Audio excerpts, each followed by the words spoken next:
Good morning, everybody. Now we are studying our next class for learning English. English सीखने के क्रम में हम आगे बढ़ रहे हैं. इसी संदर्भ में हमारी अगली क्लास चालू कर रहे जो प्रेजेंट सिंपल के इंट्रोगेटिव टेंस से संबंधित है. लेकिन उससे पहले, उस क्लास से पहले अपने को जो इंट्रोगेटिव संबंधित जो WH वर्ड है उनको देखना होगा. जब तक उन WH शब्दों का अपने को नॉलेज नहीं होगा तब तक अपन जो प्रश्न बनाना या प्रश्नों को समझना नहीं सीख पाएंगे. इसलिए अपने को सबसे पहले जो WH वर्ड है उनके बारे में नॉलेज होना जरूरी है. इससे पहले अपना पर डे का जो शब्द है जो कि अपने को एक क्लास में एक वर्ड सीखना है उसके बारे में चर्चा करते हैं. तो आज मैंने जो आपके लिए शब्द लिया है वो है वॉकर, VULARY, वोकैबुलरी. ये जो शब्द है ये आपने सुना होगा, देखा भी होगा. क्या शब्द है? पिछले या लास्ट क्लास में अपने सॉस पेन के बारे में पढ़ा था जो कि भगोना होता है. यह है वोकैबुलरी. वोकैबुलरी इंग्लिश की जड़ होती है, इंग्लिश का सब कुछ होती है. वोकैबुलरी यानी शब्द भंडार. इसको शब्द भंडार बोल सकते हैं हिंदी में, या शब्दावली बोल सकते हैं, या शब्दकोश भी बोल सकते हैं.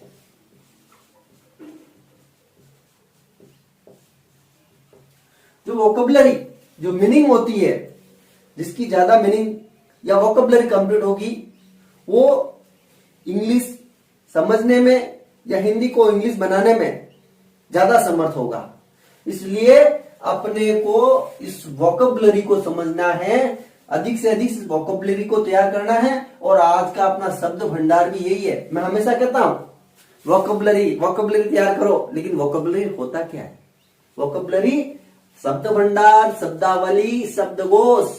इंग्लिश के शब्द, कितने शब्द भंडार है किसी के पास? जिसके पास ज्यादा शब्द भंडार होगा उसकी ज्यादा मजबूत होगी इंग्लिश. इसलिए अपने को अपनी वोकैबुलरी भी मजबूत करनी है. अब अपन देखते हैं इंग्लिश में WH वर्ड कौन कौन से हैं जिनके सहयोग से हम प्रश्न बनाते हैं या फिर प्रश्न दिए हुए हैं उनको हम समझ के आंसर देते हैं.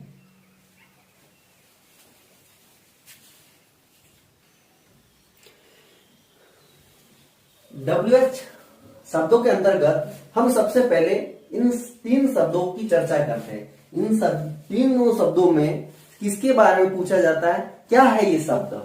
तो ये जो WHO दे रखा है उसको हु बोलते हैं.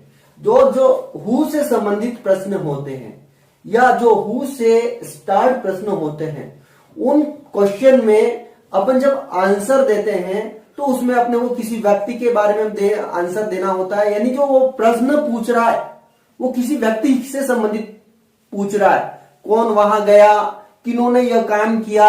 जैसा कि मैंने हिंदी लिखा, हु का हिंदी होता है कौन, किन्होंने, सब्जेक्ट के लिए.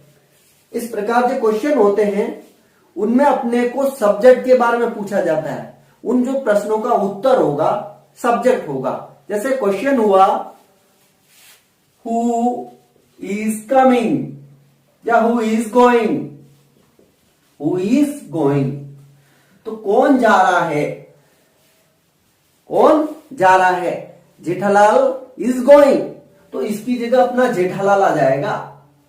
तो कुल मिलाकर हु का अर्थ होता है कौन, किन्होंने. ये सब्जेक्ट के लिए पूछा जाता है, व्यक्ति के बारे में पूछा जाता है. जो हु से प्रश्न होगा उसका कोई उत्तर बड़ा नहीं होगा, उसका उत्तर आएगा सब्जेक्ट के रूप में आएगा. वहां जब अपने को उत्तर लिखना है वो अपना उत्तर आएगा सब्जेक्ट. हु इज कमिंग या who is going? Ram is going. Who is playing? Who is playing? अब अपने को इसकी जगह उत्तर लिखना है, बाकी पीछे का शब्द या पीछे का सेंटेंस वैसा का वैसा आएगा हु वाले प्रश्नों में। हु दे आर प्लेइंग, वे खेल रहे हैं, क्वेश्चन इसका आंसर है वे खेल रहे हैं, तो कौन? दे, इसका आंसर हो जाएगा दे आर प्लेइंग। तो इस प्रकार जो हु से प्रश्न होते हैं उनका जो आंसर निकलता है कौन या किन्होंने,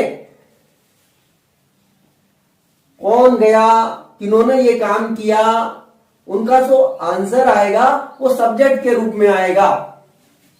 इससे जुड़ा हुआ शब्द है हुज, इससे ही जुड़ा हुआ है शब्द हुज, जिसका अर्थ होता है किसका, किसकी, किसके। हुज पेन, आप किसका पेन यूज करते हो, आप किसकी कार चलाते हो,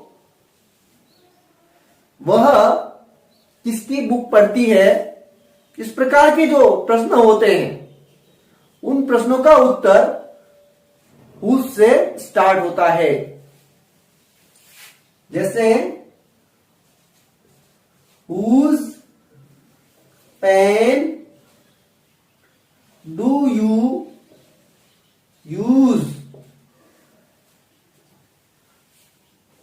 आप किसका पेन यूज करते हो, तो मैं राधा का पेन यूज करता हूं।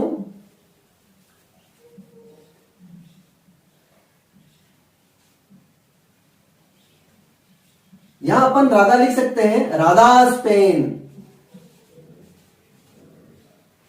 राधास पेन आई यूज, या फिर इसको ऐसे भी लिख सकते हैं, आई यूज राधास पेन, राधा का पेन मैं यूज करता हूं।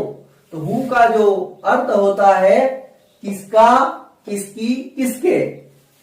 इससे जुड़ा हुआ है हुम, ये तीनों शब्द आपस में रिलेटेड है, जो कि किसी व्यक्ति से संबंधित आंसर निकलता है, किसी सब्जेक्ट के संबंधित या किसी ऑब्जेक्ट के संबंधित। इनका जो आंसर आएगा कोई न कोई व्यक्ति होगा, किसी न किसी का नाम होगा, ही सी इट नेम, या दे, यू, वी, ऐसे भी हो सकता है, अस भी हो सकता है। हुम, किसे, किसको। तो जो हुम का अर्थ है किसे या किसको, आप किसको पेन देते हैं, वह किसे फूल देती है। जैसे राम किसको फूल देता है, whom does Ram give flower, FLOWER, flower. Ram किसको फूल देता है। अब हुम का अर्थ हुआ किसे या किसको, यह भी व्यक्ति से संबंधित पूछ रहा है, लेकिन ये जाएगा ऑब्जेक्ट के तौर पर। ये जब ये अपने को लिखना पड़ेगा आंसर में, ये ऑब्जेक्ट के स्थान पर लिखना पड़ेगा। तो इसका जो आंसर आएगा, जैसे राम सीता को फूल देता है, अब इसका उत्तर है सीता, अपने को पता है। तो जो इसका उत्तर लिखेंगे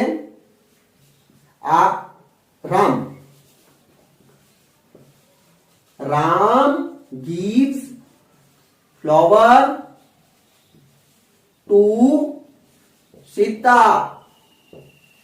तो कुल मिलाकर जो तीनों WH वर्ड है, हु, हुज, हुम, इन तीनों का अर्थ या जो इन तीनों का आंसर निकलता है व्यक्तियों से संबंधित होता है। इनका जो आंसर देना होता है उसमें किसी न किसी व्यक्ति का नाम आएगा।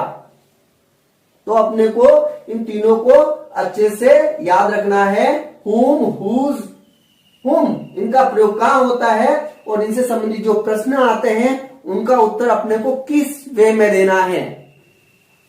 अब अपन आगे देखते हैं नेक्स्ट WH वर्ड।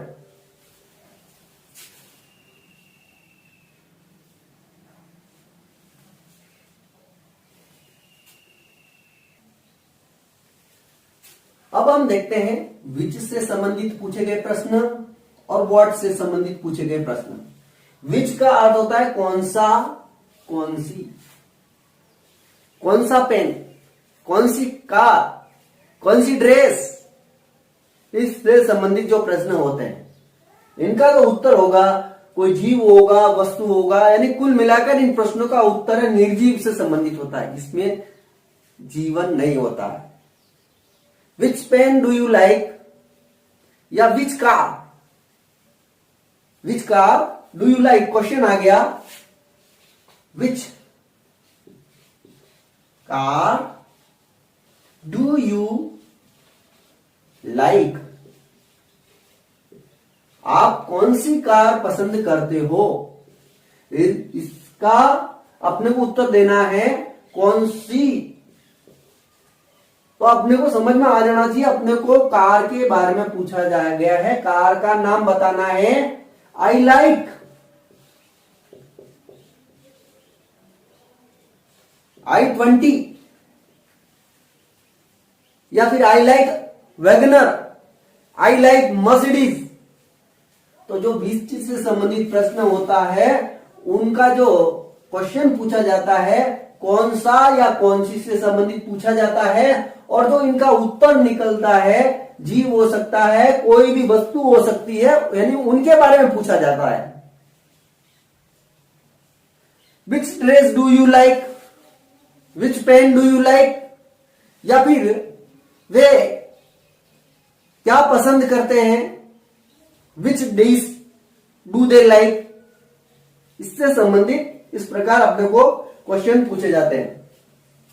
अब है ये व्हाट, अमूमन बहुत चलता है what are you doing, what are they playing, what are you eating. तो इसका जो अर्थ होता है वो क्या होता है, क्या से जो अर्थ निकलता है वो अपने को आंसर में देना पड़ता है। क्वेश्चन है व्हाट आर यू डूइंग, तो कोई खेल रहा है, कोई डांस कर रहा है, अपन ने उसको पूछा व्हाट आर यू डूइंग, तो उसका आंसर होगा आई एम डांसिंग। वर्क के बारे में पूछा जाता है, काम से संबंधित पूछा जाता है, तब प्रश्न बनता है क्या से और व्हाट से। तो विच और व्हाट को आप अच्छी तरह से समझ गए होंगे। अब अपन नेक्स्ट देखते हैं दूसरे WH word.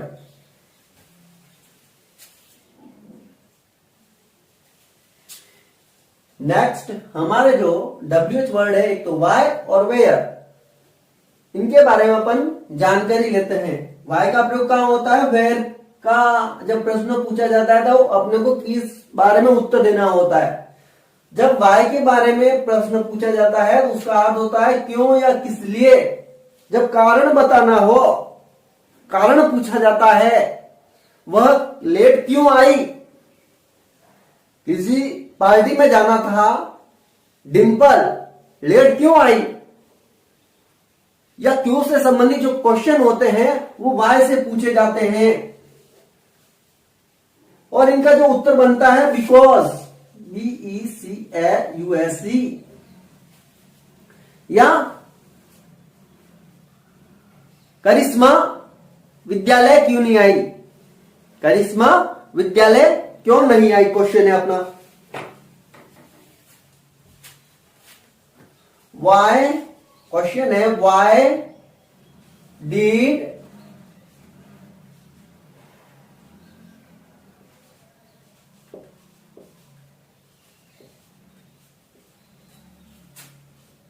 Karishma not come school. अब यहां जो क्वेश्चन पूछा जाता है या पूछा गया है वाई,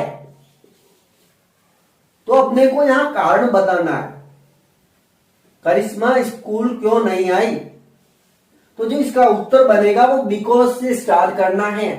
तो पहले अपन लिखेंगे करिश्मा स्कूल नहीं आई क्योंकि, करिश्मा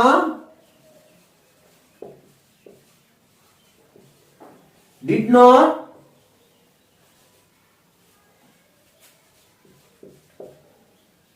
कम स्कूल बिकॉज। कुल मिलाकर जो वाई से संबंधित जो क्वेश्चन होते हैं उनका जो आंसर लिखेंगे वो बिकॉज से स्टार्ट होगा या टू से भी स्टार्ट हो सकता है। बिकॉज क्योंकि वह बीमार थी, बिकॉज शी वॉज इल। इस प्रकार अपने को जब भी कारण जानना है, कारण की परिस्थिति जाननी है या कारण जानना है, तो वहां जो प्रश्न पूछा जाएगा वाई, अर्थात जो वाई से संबंधित जो प्रश्न पूछा जाता है उनका उत्तर आएगा कारण। क्या कारण है वो कारण अपने को बताना पड़ेगा। अब हमारा नेक्स्ट जो शब्द है WH वर्ड वेयर। वेयर का अर्थ होता है जगह। तो जब भी वेयर से संबंधित प्रश्न पूछा जाता है वो स्थान के बारे में पूछा गया है। उस क्वेश्चन का जो अर्थ होगा या जो क्वेश्चन मांग रहा है स्थान के बारे में, कोई देश भी हो सकता है, कोई गांव भी हो सकता है, कोई ऐसा प्लेस भी हो सकता है, स्थान में कुछ भी हो सकता है।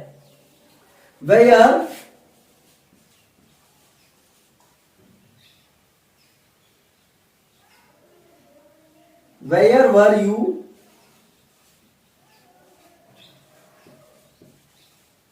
Going yesterday.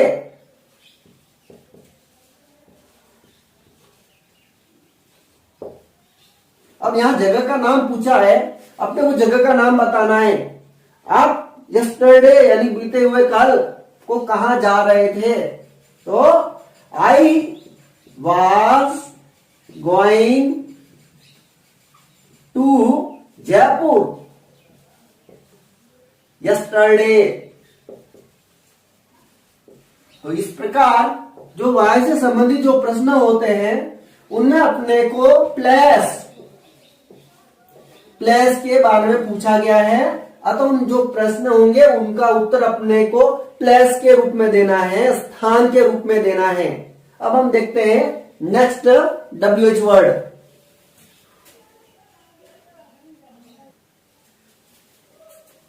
हाउ, किस प्रकार या कैसे, तरीका जानने के लिए। आप कैसे आए, आपने कैसे काम किया। How did you come to here. I came here, आप कैसे आए या किस प्रकार का आंसर जानना हो तो प्रश्न बनेगा हाउ से, और हाउ से जो प्रश्न दिया होगा तो अपने को वहां पर तरीका बताना होगा। आप कैसे आए, आई कैम हियर बाय बस। उसने कैसे काम किया, उन्होंने कैसे काम पूरा किया, उसने उसको कैसे मारा या उसने उसको कैसे बचाया। प्रश्न पूछा how did she save child. तो उसने छोटे बच्चे को कैसे बचाया, तो अपने को यहां पूरा बताना पड़ेगा। इस प्रकार उसने ये किया, तो इसका उत्तर अपने को देना पड़ेगा, तरीका बताना पड़ेगा। जब भी अपने को तरीका बताते हैं या कैसे का अर्थ बताते हैं या किस प्रकार का आंसर देते हैं, वो चीज अपने को हाउ के आंसर में देनी पड़ेगी। अब इससे जुड़ा हुआ शब्द है हाउ मच।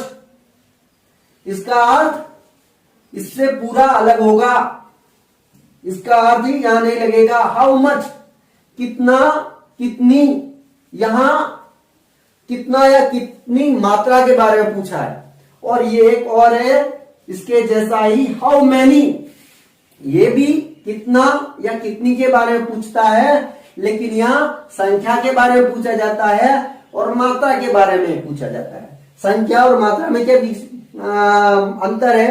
जब अपन गिन सकते हैं, पेन की संख्या पूछ दी अपने को, कमरों की संख्या पूछ दी, या बस की संख्या पूछ दी, तो वहां वो होता है संख्या।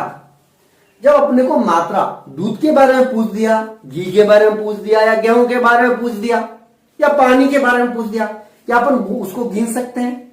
नहीं गिन सकते। अपन क्या बोल सकते हैं? एक पानी, दो पानी, या एक दूध, दो दूध।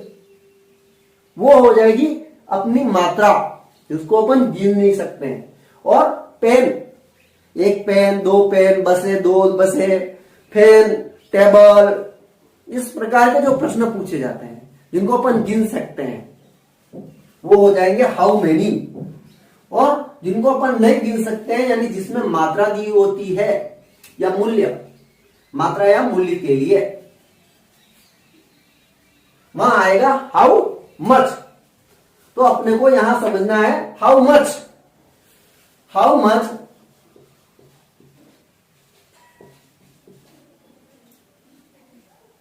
does she drink milk? How much आ गया यहां पर। अब मिल्क है, MIL का मिल्क, दूध। दूध यहां मात्रा में आएगा, वह कितना दूध पीती है। सी drinks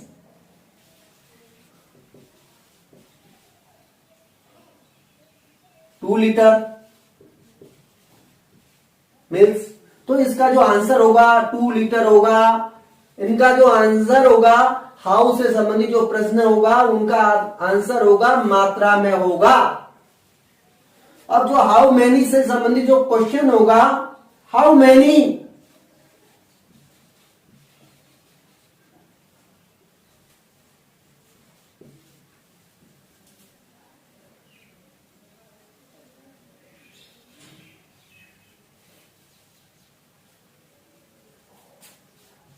cars did Ambani buy? Ambani ने कितनी कारें खरीदी थी? यहां कारों की संख्या के बारे में पूछा जाता है। हाउ मच मिल्क, इस मिल्क को अपन यहां पर भी लगा सकते हैं। तो जो इसका आंसर होगा, अंबानी बॉट, खरीदी थी 2000 कार्स। तो हाउ मेनी में अपने को कितना या कितनी संख्या के बारे में बताना है, और हाउ मच में अपने को कितना कितनी मात्रा के बारे में बताना है। इस अंतर को भी अपने को ध्यान रखना है। अब अपने को देखना है हाउ लॉन्ग, समय अवधि के बारे में पूछा जाता है, कितने समय से। हाउ लॉन्ग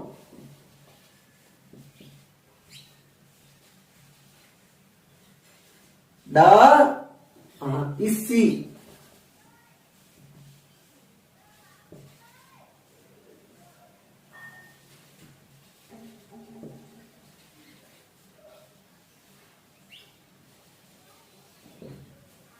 वह कितने लंबे समय से यहां रह रही है। तो जो इसका आंसर होगा, she has been living here for 3 years। वह यहां 3 साल से रह रही है। जब समय अवधि के बारे में पूछा जाता है तब अपने को क्वेश्चन बनेगा वो हाउ लॉन्ग से बनेगा, और हाउ लॉन्ग से संबंधित जब प्रश्न पूछा जाता है तब अपने को जान लेना है कि अपने को उसमें समय अवधि को बताना है।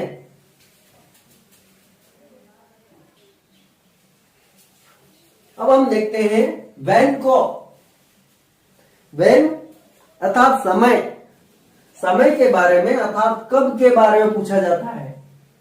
इसका आंसर होगा जो समय से संबंधित होगा, अर्थात जो वैन से संबंधित जो क्वेश्चन है अपने को समय के बारे में पूछा गया है, इनका आंसर होगा जो अपने को समय में देना होगा।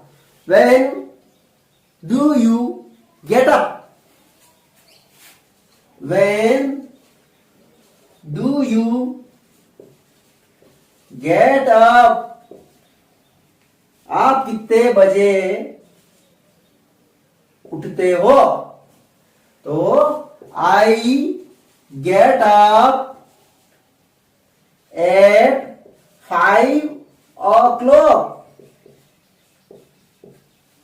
मैं 5 बजे उठता हूं, यानी कि अपने को 5 बजे उठ जाना चाहिए। मैं तो उठता हूं। आप जल्दी उठोगे, आपकी दिनचर्या अच्छी होगी। अगर आपको जीवन में सक्सेस होना है, आगे बढ़ना है, तो आपको ब्रह्म मुहूर्त में उठना है। ब्रह्म मुहूर्त यानी सूर्य से पहले 1-2 घंटे पहले उठ जाओ, तैयार हो जाओ। आपका दिन अच्छा होगा, पूरे दिन जो पढ़ोगे वो याद रहेगा, इसकी मैं गारंटी लेता हूं। अगर आप सूर्य को उठाते हो आपके जीवन में, यानी सूर्य से पहले आप उठ जाते हो, सूर्योदय से पहले आप उठ जाते हो और सभी कामों से निवृत्त हो जाते हो, तैयार हो जाते हो स्नान आदि करके, तो आप सफल हो जाओगे। सफल हो जाओगे यानी सूर्य को आप उठाते हो, यानी सूर्य से पहले अपने को उठना है। और अगर सूरज या सन जो भी है अपने को उठा रहा है, यानी उसके बाद सूरज के उगने के बाद अगर अपन उठ रहे हैं, तो अपन जीवन में सक्सेस नहीं होंगे। और जीवन में सक्सेस होना है तो आपको सूर्योदय से पहले आपके सभी जो आवश्यक काम है, ब्रश करना है, मुंह धोना है, पूजा करना, नहाना है, पूजा करना है, चाय आदि से निवृत्त होकर आगामी दिनचर्या से के लिए तैयार हो जाना है सूर्योदय से पहले। तो आपको हमेशा 5 बजे या 5 बजे से पहले उठ जाना चाहिए सक्सेस होने के लिए। तो जब समय के बारे में पूछा जाता है, समय वर्ष में भी हो सकता है, किसी महीने का भी नाम हो सकता है। आप जयपुर कब गए थे? When did you go to Jaipur? तो I went जयपुर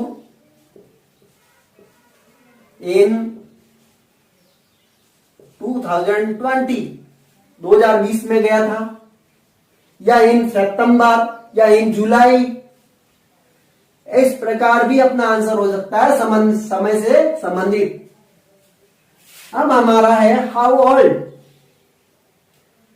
आयु जानने के लिए कितना पुराना है, या कोई मकान कितना पुराना है, या फिर किसी की आयु जानने के लिए जब प्रश्न पूछा जाता है हाउ ओल्ड आर यू,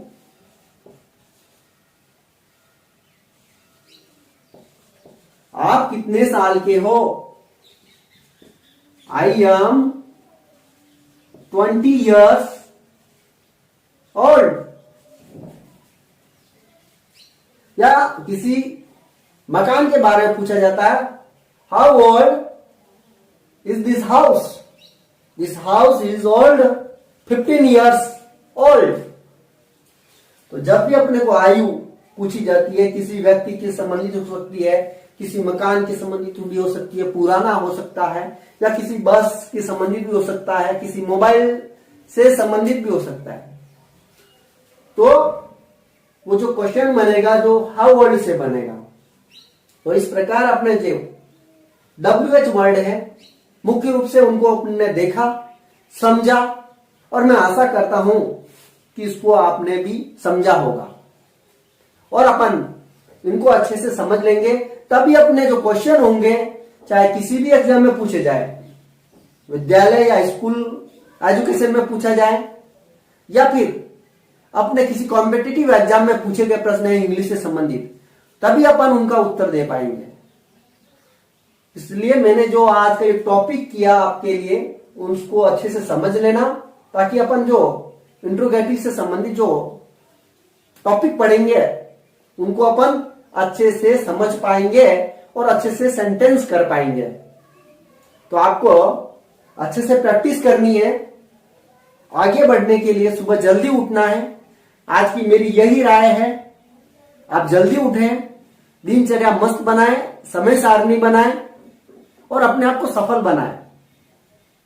अपने जीवन का एक टारगेट बनाएं। टारगेट भी दो तरह के होते हैं, एक लॉन्ग टर्म टारगेट होता है, एक शॉर्ट टर्म टारगेट होता है। तो सुबह उठते ही अपने को उस दिन का क्या टारगेट है वो निश्चित करना है। अपने को अपने एक महीने का टारगेट बनाना है, अपने को एक वीक का टारगेट बनाना है, मेरे को इस वीक में ये काम करना है, अपने को इस मंथ में ये टारगेट करना है, मेरे को इस साल ये टारगेट पूरा करना है, मेरे को मेरे जीवन में मेरे को आईएएस बनना है, आरएस बनना है, मेरे को ये अचीव करना है। अपना एक टारगेट जरूर होना चाहिए। Without target we can not achieve. अपन कुछ नहीं प्राप्त कर सकते। अगर अपना जीवन में अपना टारगेट नहीं है तो अपनी स्थिति किसके बात है पता है? अपन बस में चढ़ गए और किसी ने पूछा आपको जाना कहां है, अपन ने बोला मुझे पता नहीं मुझे कहां जाना है। अपना वहां पर टारगेट नहीं है तो अपनी स्थिति बिना टारगेट या बिना अचीव या बिना एम के उसी पैसेंजर के समान है जिसको गाड़ी में तो बैठ गया है और जाने का पता नहीं है। इसलिए अपने जीवन का लक्ष्य बनाएं और उस टारगेट के अनुरूप व्यू रचना बनाएं, उसको कैसे प्राप्त करना है उसके लिए समय सारणी बनाएं, उसके लिए मेहनत करें, तब जाकर अचीव होगा। बिना टारगेट के अपन अपने काम भी नहीं कर पाएंगे। क्या करना है तो आप अपने काम के टारगेट बनाएं। हमारा टारगेट है अभी इंग्लिश सीखना। इंग्लिश कैसे सीखे उसके बारे में मैं आपकी क्लासें ले रहा हूं। इससे पहले मैंने प्रेजेंट सिंपल के ही अफर्मेटिव और नेगेटिव को पढ़ाया, उसके बाद में इंट्रोगेटिव को पढ़ा रहा हूं। उससे पहले मैंने आपके इस WH वर्ड को टॉपिक को कंप्लीट किया है। तो मैं आपको ये जो बता रहा हूं उसको अच्छे से पढ़े और साथ ही मेरे इस चैनल को सब्सक्राइब जरूर करें, लाइक जरूर करें और दूसरों तक लाभ पहुंचाने के लिए मेरे चैनल को शेयर जरूर करें। धन्यवाद। जय हिंद। अब आगामी अपन इंट्रोगेटिव सेंटेंस के साथ मिलेंगे नेक्स्ट क्लास में। जय हिंद, जय भारत।